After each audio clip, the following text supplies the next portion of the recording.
it's Ilana and welcome back to my channel. So for this video, I wanted to give you a 2-month update about how I'm doing while living in Portland. If you're new to my channel, hi, welcome. I post content about what it's like to navigate life in dating in Portland and even San Francisco since I used to live there. So if you're thinking about moving to any of those cities, or maybe you're just single navigating the dating world like I am, go ahead and subscribe down below because I think you'll really like it here. All right, so without further ado, let's go ahead and get into this video.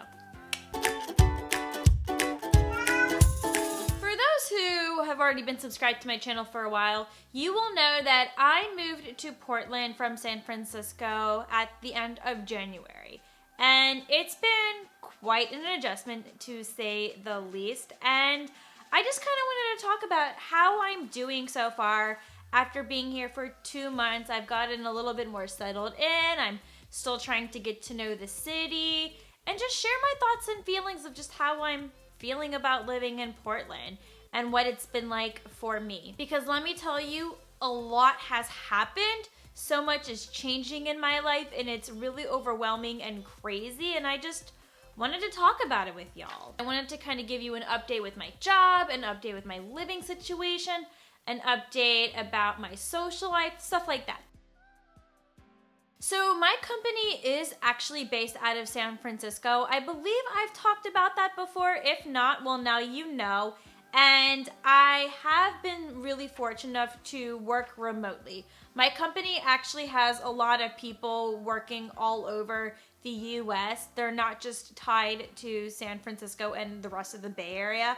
And it's been really great that I was able to move to Portland and be able to work in Portland and still make a very good salary, because apparently, from what it seems like, a lot of the jobs in Portland don't really pay a livable wage for the cost of living here. Everyone talks about how Portland is so expensive to live in, even though I'm just like, laughs in San Francisco. I'm very, very lucky enough that I have a salary that allows me to pay for an apartment that I feel like a lot of people would not necessarily be comfortable paying rent for. But long story short, the job is going very well. I'm actually very content with my job. I know I was in a place in my life where I really didn't want to work for anybody else. I simply wanted to work for myself.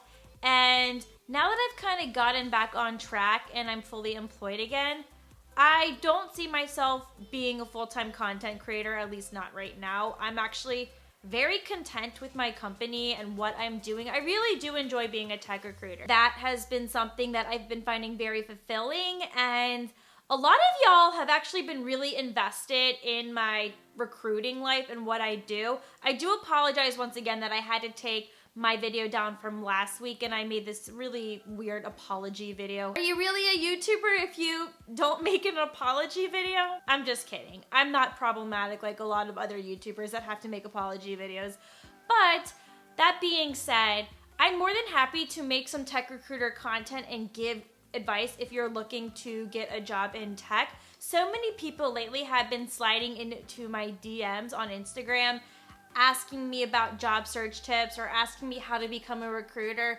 And y'all are just giving me great ideas for videos. So please let me know if you want me to do stuff like that. I'm more than happy to do it because so many of y'all have been coming into my DMs lately, and it really makes me happy hearing that my videos have made you an impact or wanted you to go into recruiting as well. All because you either saw my video or it just gave you more hope and more excited to get into the recruiting field, whatever the case may be. Again, that makes me really happy. But as far as my job goes, my job has really been helping me get on track to paying off my debt.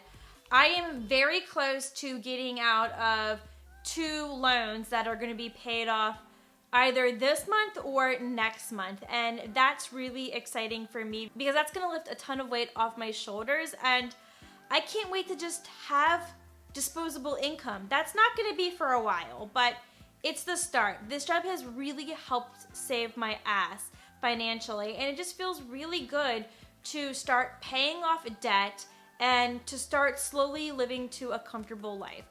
I'm still kind of uncomfortable financially just because it doesn't take 1 month or 2 months to get back on your feet when you have been in such a financial crisis for at least 2 years. So it's still gonna take some time for me to feel a lot more comfortable. My goal is July is when I'm going to feel a lot more settled and I will stop overdrafting, because I'll be totally honest with you, I'm still overdrafting on my bank account despite my good paying job. But that is because I am just trying to pay my debt off a lot quicker. And while yes, I could make smaller debt payments, I just want to get the thing over with. I don't want to be in debt with some of these things anymore. So I just would rather make a big debt payment and just suffer for a little bit, and then repeat the toxic cycle 1 or 2 more times until I don't have to do that anymore. So that is kind of the update with the debt stuff, if you were wondering about that. Another thing that I really like about my company is that, yes, it's a startup, but it's not like other startups that I've worked at where I feel overworked or I'm feeling micromanaged or it's a very toxic environment. Other places that I've worked at have been like that. This company is quite the opposite. I feel valued and cared about. I like that no harsh accusations are being made against me, and if there is an issue with something that I'm doing, they come to me first to make sure that I can correct the problem, and then they move on. Kind of like with the whole video scandal that I mentioned last week. That's been really great that I have a company that's understanding and caring and values the work that I do outside of my job. So I really do enjoy my company. I like the people that I work with. I've never worked with such laid back, smart people in my life, and it makes me really happy that I made the right decision choosing this company. Another thing that I wanted to mention about my job that is kind of exciting and something that I've talked about with my boss. So California announced that they plan to reopen up the economy in full on June 15th. That's assuming that everything is on track, there aren't any crazy cases going up, they're going down, and it's safe to do so. Of course, the mask mandate won't be lifted, but I don't know if the reopening of the economy applies to work offices opening back up. But if that's what that also means, then I would love to be able to fly into San Francisco once a week every month and work out of the SF office, maybe for like a whole week or half a week. So that way I can still kind of get my monthly dose of San Francisco in. I can see my friends and kind of fill the void that I've been missing since I've left SF. Leaving SF has been a very tough thing for me. And towards the end of this video, I just kind of want to explain a little bit more about my feelings about how I've been feeling since I've left San Francisco. There are some feelings there that I just can't deny, and I just need to open up and talk about it with. But that is something that I've talked about with my boss, and she said she's perfectly fine with that. I just kind of need to talk more about with other leadership people in my company to see if they are willing to pay for my flights and accommodations when I decide to work in San Francisco every single month. So we'll see if that is something that I can make happen. Another thing is, if I do get to go to San Francisco every single month, I would love to have a San Francisco week on my channel where I'll upload a Monday and a bonus Friday video solely dedicated to San Francisco stuff, since my channel was based off San Francisco content and so many people came to my channel because of my SF content, and I feel like I've seen a drop in subscribers because they see that I'm no longer uploading San Francisco content, and that makes me so sad. But I did warn people about this, so I can't be too upset about it.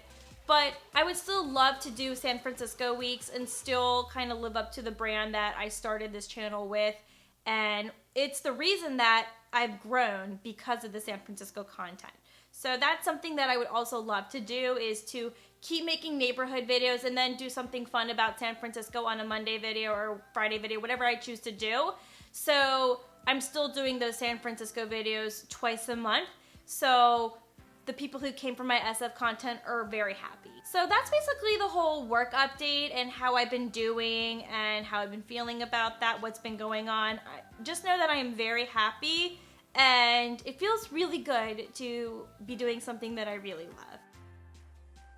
So let's talk about my living situation, because a lot has changed with that. So just recently I uploaded a video of me giving you a house tour. On April 1st, I got an email from our management company, and it was not an April Fool's joke when I read this. Basically, the notice said that my landlord is selling the property at the end of May, and my month-to-month lease will no longer be renewed after that. So I have to move again. I'm so tired of moving on a quarterly basis. I've literally been living in places every 4 months and then have to move. I cannot tell you how frustrating it is that this keeps happening to me. Before I kind of get into like where I'm moving to, I just wanted to address like my roommate situation. I have such a great roommate. She's so wonderful. I'm gonna be so sad that I'm not gonna be living with her anymore after May, because we have gotten along so well. Our energies just match really well with one another, and it's been really nice to not live alone in a city where I barely know people, and she's just made me feel so at home. And I'm so fortunate for the living situation that I have right now. And I'm gonna really miss living with her after next month. Going back to next month, I do want to share something really exciting, but I did get approved for a studio. And if you watched my vision board video back in December, one of my goals for 2021 was to get my first studio, and I am making that happen. Sorry, I'm not gonna get emotional over this, but I've never lived alone before, so I'm definitely a little bit nervous about that because I'm so extroverted, and I'm definitely worried about getting a little lonely, but at least I have Miss Elsa. Yeah, I have you at least. At least having my cat with me will really help with the loneliness thing, but it's gonna be really interesting, but it's gonna be really cool and exciting to have a place of my own. So I'm moving into the studio Memorial Day weekend, so end of May. I'm just really excited to get my first studio and to finally have my first real place. That's really exciting. And yes, unfortunately, I'll have to go back to paying more in rent again, but my money is going a lot further. So what I was paying for a room in SF is basically what I'm paying for my studio. So that's exciting, and it's in my budget, it's affordable, I can do it. Even with the debt that I have, it's still possible. This is just like a huge win for me, and I'm so excited, and the building is awesome. It's kind of bougie, not gonna lie, don't want to brag, but I kind of want to brag because I feel like I deserve something really nice for myself after working my ass off, and with all the adversity that I have faced within this past year, I deserve some luxury. So I'm really excited by that. So I cannot wait to show you the new apartment once I'm all settled and once it's all decorated. And so with the San Francisco stuff I want to mention, and with the new apartment, I am planning on signing a year lease. I have kind of made a really difficult decision, or well, I don't know if it's a difficult decision, but I'm planning on staying in Portland for at least a whole year. I thought I was going back in June. I know I announced I was temporarily leaving, and I feel bad because that may not be the case anymore. I don't know. I really don't know. As you can see, I'm very torn, and leaving San Francisco has been really hard. I constantly compare a lot of things about Portland to San Francisco, some good, some bad.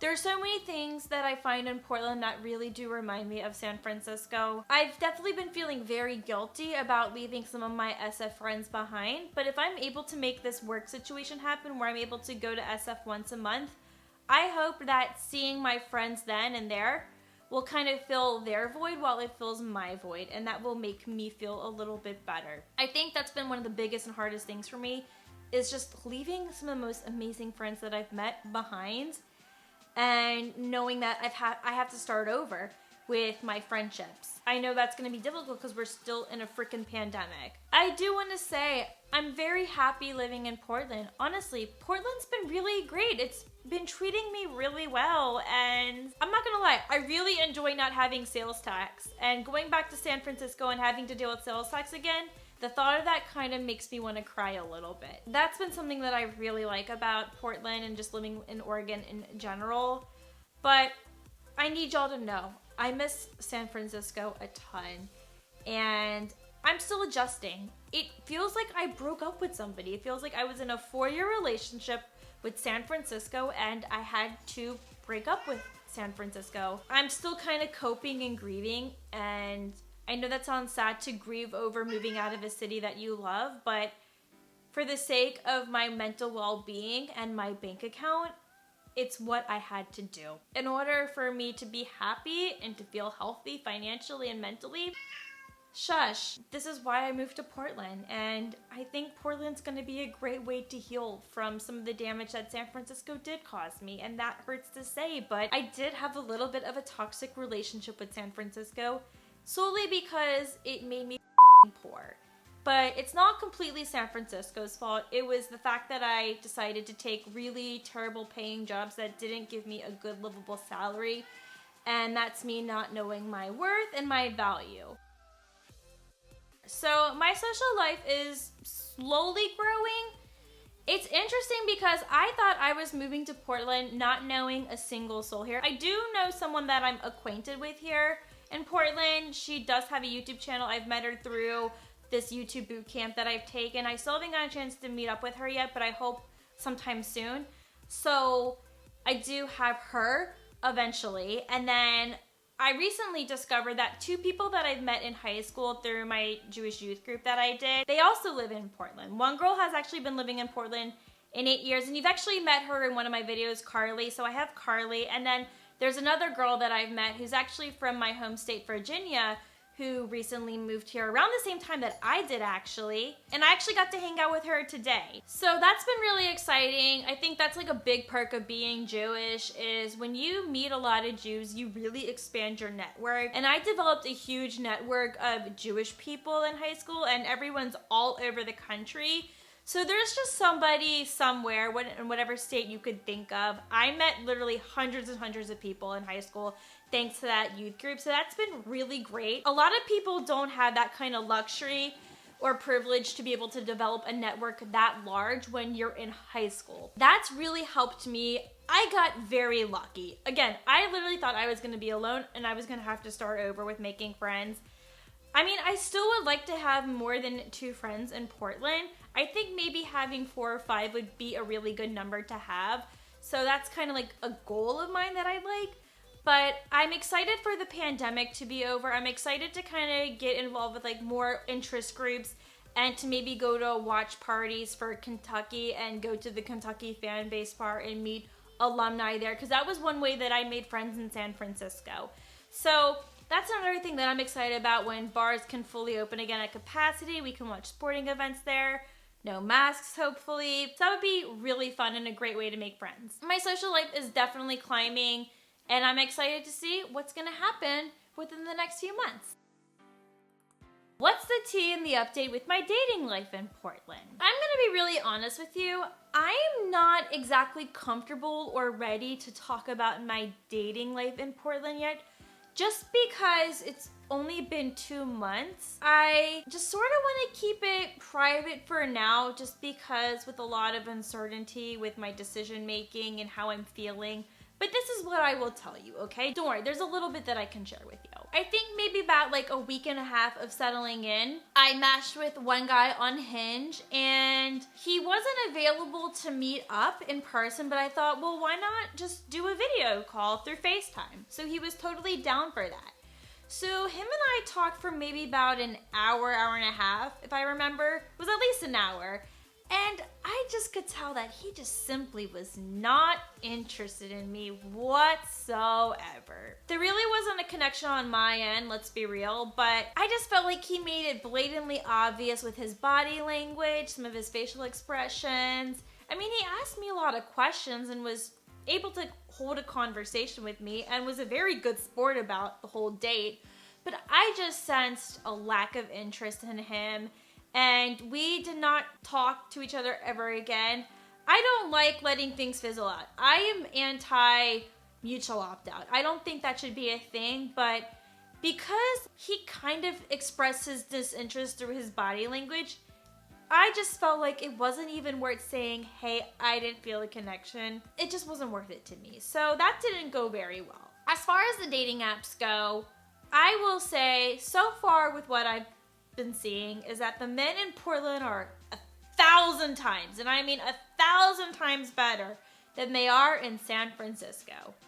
The men here have personalities. Who would have thought? Who would have thought that the men in Portland have personalities? I'm not used to men with personalities. The thing about Portland is that it's not a big tech city. Yes, technically Silicon Forest is here in the Portland area because you have Nike, you have Intel, you have some outdoor companies that still require engineers and stuff like that. But the tech hub here is not even close to being as large as it is in San Francisco and Silicon Valley. Another thing that I really like about the guys on the dating profiles is that they actually reply back to my prompts with thoughtful answers. I'm not gonna lie, I've rejected most of them just because I haven't really found a lot of men that I have been personally attracted to.